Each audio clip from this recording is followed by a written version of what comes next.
Cumprimentos a Vossa Excelência, cumprimento os senadores e as senadoras, cumprimento também, como já o fiz, os nossos prefeitos, vereadores do Estado de Santa Catarina que nos prestigiam nesta quinta-feira também, para fazer alguns registros aqui, senhor presidente. E o primeiro registro é que nós estamos atravessando a mais séria, a mais ampla e mais amarga crise da história brasileira. Temos mais de 12 milhões de desempregados.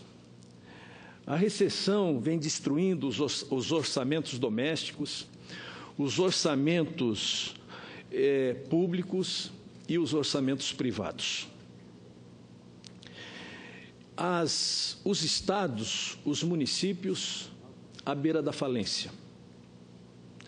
Os empresários não investem, o desemprego não cede, os juros não baixam naquela velocidade que deveriam baixar, a segurança jurídica não se consolida, o país não cresce, não se desenvolve, com isso o desemprego aumenta e a crise política não passa, não acaba, não termina. O que é muito sério nesse país. Porque, invariavelmente, penso eu, que os graves problemas que o Brasil enfrenta hoje só serão resolvidos através da política. E quando a crise política se instala, as demais crises são decorrentes dela. E, lamentavelmente, eu estou aqui entrando para o terceiro ano do meu mandato de senador, representando o Estado de Santa Catarina, e durante esses 2 anos que nos antecederam, senador Regufe, o que eu pude perceber e acompanhar foi que a crise política, ao invés de ir amainando e resolvendo e se resolvendo, ela foi cada vez mais se agravando. Isso é extremamente preocupante, na medida que o Brasil enfrenta, como eu falei, a mais amarga crise da sua história. Essa crise, ela destrói as pessoas, sobretudo as mais pobres, que perdem seu emprego, e perdendo seu emprego, perde a sua dignidade, a sua honra, pois não tem mais condições e capacidade para sustentar as suas famílias. Com isso, o que nós estamos vendo na prática é aumentar a crise da segurança pública, como é público e notório, as rebeliões que acabaram acontecendo e que se destacou o estado do Espírito Santo, especialmente a cidade de Vitória, capital do Espírito Santo, que foi acometida por um período dramático e violento que vitimou centenas de pessoas naquele estado. A crise na saúde é muito grave, é muito problemático, e é muito triste para mim, como senador, poder ler as matérias de jornais, os noticiários na televisão, dando conta que falta remédios, que falta componentes, que falta, enfim, insumos para pessoas que têm câncer continuar o seu tratamento, muitas delas, inclusive, interrompendo o tratamento e vindo a óbito. É muito triste ver os hospitais com os corredores abarrotados de brasileiros e brasileiras esperando o atendimento.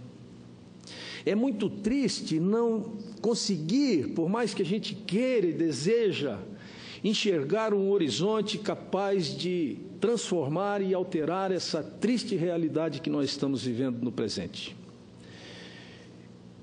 A situação se agrava na medida que muitos pontos precisam ser atacados e de forma breve e objetiva, porque nós temos pressa, o Brasil tem pressa, os brasileiros e as brasileiras têm pressa, e nós não estamos conseguindo ver esse horizonte que gostaríamos de enxergar.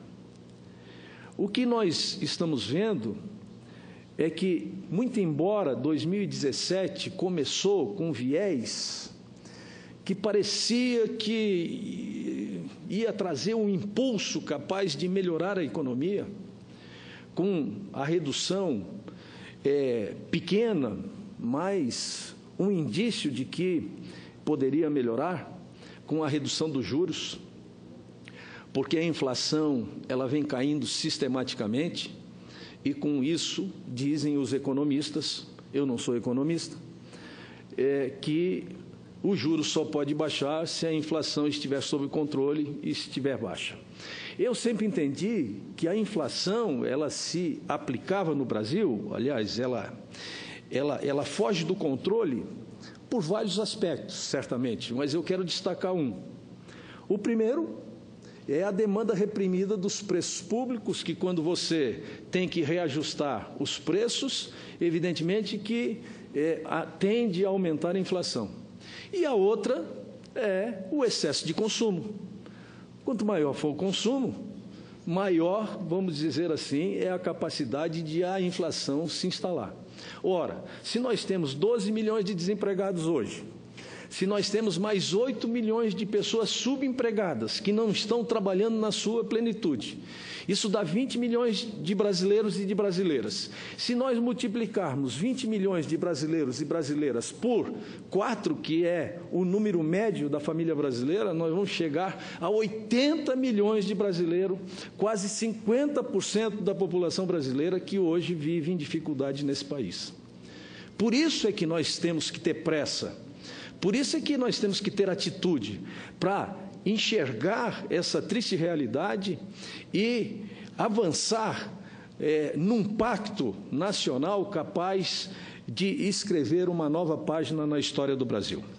Isso é que eu estou a imaginar, a pressionar, a exigir, a pedir que as nossas autoridades, que o presidente Michel Temer se debruce sobre isso, que peça mais agilidade para que a gente possa sair o mais rapidamente possível dessa crise, não de forma tão lenta, com esses pequenos indícios que acabaram nos dando um alento, um entusiasmo, mas efetivamente me parece muito pouco ainda para o momento. Essa é que é a grande realidade. Senador Regufe, outro aspecto que eu queria destacar é um projeto de lei, como eu sei, de tantos projetos de lei que Vossa Excelência também apresentou nessa casa, e que muitas vezes ficam dormindo nas comissões, porque o próprio Senado, as maiores lideranças do Senado, não têm interesse de colocar em discussão, porque não é interesse do momento para o Senado Federal, mas com certeza seria de interesse especial para a sociedade brasileira. Dentre os quais eu quero destacar um projeto de lei, ou melhor, uma PEC, uma proposta de emenda constitucional de minha autoria, que evidentemente fui o primeiro signatário, com o apoio de Vossa Excelência e de mais quase 50 senadores, que trata da PEC que determina o teto salarial do funcionalismo das estatais, tal quanto o teto dos demais servidores públicos do Brasil. Na verdade, apresentei a proposta de emenda constitucional de número 58/2016, porque os salários pagos a empregados e a ocupantes de cargos nas empresas públicas, sociedades de economia mista e suas subsidiárias devem ficar sujeitas também aos limites impostos às remunerações dos servidores públicos. Portanto, eu considero inaceitável que as estatais, muitas vezes detentoras de monopólio e abastecidas por verbas eminentemente públicas, tem uma política salarial desatrelada das normas que regulamentam a remuneração dos servidores da administração pública brasileira. A Constituição Federal estabelece como teto para o salário dos servidores públicos federais a remuneração mensal dos ministros do Supremo Tribunal Federal. Nos estados, o salário do governador e nos municípios, o salário do prefeito. A cultura da inesgotabilidade dos recursos públicos empurrou a gestão administrativa dessas entidades aos limites da irresponsabilidade remuneratória, permitindo a captura da estrutura por poderosas corporações de empregados, transformando os meios em fins, em inaceitável inversão de valores e finalidades. Essa é uma grande realidade que também precisa ser observada. A proposta altera a redação do parágrafo 9 do artigo 37 da Constituição Federal, removendo expressão redutora, segundo a qual os limites remuneratórios do setor público aplicam-se também às empresas públicas, às sociedades de economia mista e às suas subsidiárias, que recebem recursos da União, dos estados, do Distrito Federal e dos municípios para pagamento das suas despesas de pessoal e do custeio em geral. Para minha satisfação, essa PEC tramita na Comissão de Constituição e Justiça e Cidadania e já teve o apoio do relator, senador Ataídes de Oliveira, do PSDB do Tocantins. Ele classifica como irreais os padrões salariais praticados nas estatais brasileiras, mesmo com as restrições orçamentárias enfrentadas pelo governo federal e as administrações municipais e estaduais. Tal providência saneadora, como pretendida pela proposição da qual ora ocupamos, é, a meu juízo, uma exigência moral, ética, e que já vem tarde. E isso é enfatizado pelo senador Ataídes de Oliveira em seu voto favorável à proposta.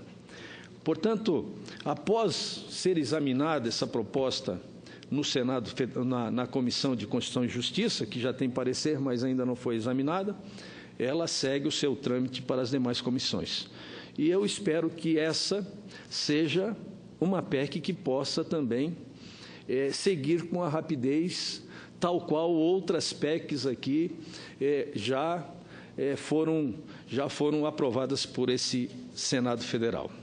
Além disso, como ainda tenho mais alguns minutos, senador Regoff, peço a paciência de Vossa Excelência para fazer um relato sobre as principais obras do PAC em Santa Catarina. E adivinha como elas estão? Atrasadas, como estão atrasadas as obras do PAC em todo o território nacional. O PAC, um dos mais ambiciosos planos de infraestrutura e logística do planeta, o programa conhecido como Aceleração do Crescimento, acaba de completar 10 anos. No mesmo e, sobretudo, e lamentável, no mesmo ritmo que se encontra a economia brasileira, ou seja, estagnado. Em Santa Catarina, todos os 9 principais projetos contemplados pelo programa, adivinhe, estão atrasados. Em alguns casos, esse período chega a quase 5 anos. Isso sem contar as obras, como a duplicação da 280, 480, que levaram décadas para sair do papel e que vão levar décadas para serem concluídas. Portanto, senhoras e senhores senadores, uma década depois, com 40% desses valores desembolsados, o governo do presidente Temer pretende mudar o nome do programa e investir apenas nas obras que podem ser concluídas até o final do seu mandato. Isso é muito preocupante para Santa Catarina, porque com isso não devem receber grandes volumes de recursos as duplicações das BR 470 e 280 do meu estado, ambas previstas para serem concluídas em 2021 e 2022. Portanto, se em 2016 as verbas foram destinadas apenas para projetos pequenos, ou seja, limitados a aproximadamente 10 milhões de reais, para os próximos 2 anos, o objetivo é focar em obras significativas, que representam um legado da administração do presidente Temer, da qual eu encareço aqui para que se inclua nestas prioridades, no mínimo, as BR-470, a 280, a BR-282 e também parte da BR-101, que precisa ser definitivamente entregue aos catarinenses de certa forma. Portanto, eram esses, senhor presidente, os 3 registros que eu gostaria de fazer. Agradeço a Vossa Excelência e muito obrigado.